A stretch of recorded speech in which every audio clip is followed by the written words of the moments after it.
Hello viewers, আশা করি সবাই ভালো আছেন, সুস্থ আছেন। দেখতে পাচ্ছেন আজকের ভিডিওটি কী ধরনের হতে যাচ্ছে। তো stylish profile picture frame edit, তো খুব সহজভাবেই আপনারা কিভাবে এই প্রোফাইল পিকচার এডিট করবেন আজকের ভিডিওতে পাই টু পাই আপনাদের দেখিয়ে দেবো। অ্যাপসটি কোথায় পাবেন, কিভাবে না পাবেন, কীভাবে কাজ করবেন, পুরো ডিটেলস নিয়ে আজকের ভিডিওটি। তো বন্ধুরা চলুন ভিডিওটি শুরু করা যাক। তো সর্বপ্রথম আমরা অ্যাপসটার মধ্যে যাব। অ্যাপসটা ইনস্টল করার পর আপনাদের অ্যাপসটাকে আমরা ওপেন করব। ওপেন করার পর আপনাদের সামনে এরকম একটি ইন্টারফেস চলে আসবে। তো এখানে আমাদের ইন্টারনেট কানেকশন নাই, সেক্ষেত্রে এরকম দেখাচ্ছে। ওকেতে ক্লিক করবেন। ক্লিক করার পর এখানে দেখতে পাচ্ছেন ফ্রেম অ্যান্ড হাইলাইট কভার। তো আপনারা এই উপরের যে ফ্রেম অপশনে ক্লিক করে দিবেন, নিচেরটাতে ক্লিক করবেন না, উপরেরটাতে ক্লিক করবেন। ক্লিক করার পর এখানে চলে আসবে আপনাদের সামনে অসংখ্য Facebook profile picture border frame. তো এখান থেকে আপনার যেটা পছন্দ হয় আপনি সেটা এখান থেকে সিলেক্ট করে নিতে পারবেন। তো দেখতে পাচ্ছেন অসংখ্য এখানে বর্ডার রয়েছে, এটা কিন্তু একদম নিউ। এই বর্ডারগুলো আপনারা আর কোথাও পাবেন না।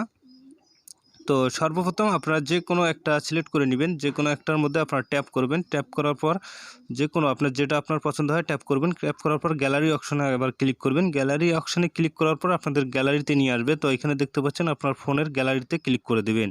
তো ক্লিক করার পর আপনাদের যে ফোনটা রয়েছে অর্থাৎ আপনারা যে কোনো একটা ছবি সিলেক্ট করে নিতে পারবেন। তো আমি আপনাদের জাস্ট দেখানোর জন্য একটা ছবি সিলেক্ট করে নিলাম। এখান থেকে আপনারা জুম ইন জুম আউট করতে পারবেন, অর্থাৎ ছোট বড় করতে পারবেন টানাটানি করার মাধ্যমে। আপনাদের যে পজিশনে আপনারা লাগিয়ে দিবেন সেই অর্থাৎ আপনার যেটা পছন্দ হয়, যে পজিশনটা আর যে বর্ডারটা পছন্দ হয় সেটা আপনারা নিচ থেকে সিলেক্ট করে নিতে পারবেন।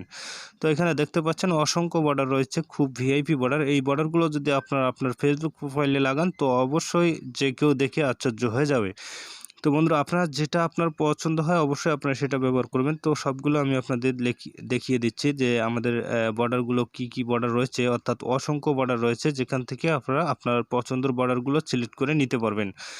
তো এখান থেকে আপনারা চাইলে আবার খালি বর্ডারগুলো আপনারা এখান থেকে সেভ করে নিতে পারবেন, অর্থাৎ ছবি ছাড়া আপনারা পুরো যে বর্ডারগুলো রয়েছে খালি ফাঁকা বর্ডারও আপনারা এখান থেকে সেভ করে নিতে পারবেন। কীভাবে নেবেন সেটাও দেখিয়ে দিচ্ছি।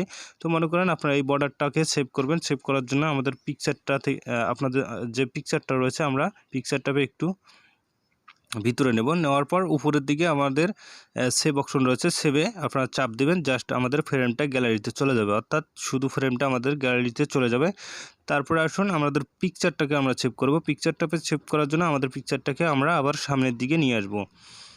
তো এইখান থেকে আপনারা ঠিক পজিশন মতো দিবেন। দেওয়ার পর আবারও উপরের দিকে দেখতে পাচ্ছেন সেভ অপশন, সেভ অপশনে ক্লিক করে দিলে আমাদের পিকচারটা অটোমেটিকলিভাবে সেভ হয়ে যাবে, গ্যালারিতে চলে যাবে। তো এখন চলুন আপনারা অ্যাপসটাকে কোথায় পাবেন। তো প্লে স্টোর আসবেন। এই প্লে স্টোরে আসার পর এখানে সার্চ করবেন, দেখতে পাচ্ছেন প্রোফাইল পিকচার বর্ডার ফ্রেম। তো এই লেখাটা আপনারা লিখবেন। লেখার পর এখানে দেখতে পাচ্ছেন প্রোফাইল পিকচার বর্ডার ফ্রেম। তো এখানে সার্চ করবেন। সার্চ করার পর এখানে দেখতে পাচ্ছেন অসংখ্য অ্যাপস রয়েছে, তার মধ্যে আপনারা 3 নম্বর অ্যাপসটাতে ডাউনলোড করে নেবেন। তো এখানে দেখতে পাচ্ছেন আমি দেখিয়ে দিচ্ছি। তো ভিউয়ার্স ভালো থাকুন, সুস্থ থাকুন। ভিডিওটি যদি ভালো লাগে অবশ্যই চ্যানেলটি সাবস্ক্রাইব করবেন পরবর্তীতে নতুন ভিডিও পাওয়ার জন্য। তো ভিউয়ার্স ভালো থাকুন, সুস্থ থাকুন। আল্লাহ হাফেজ।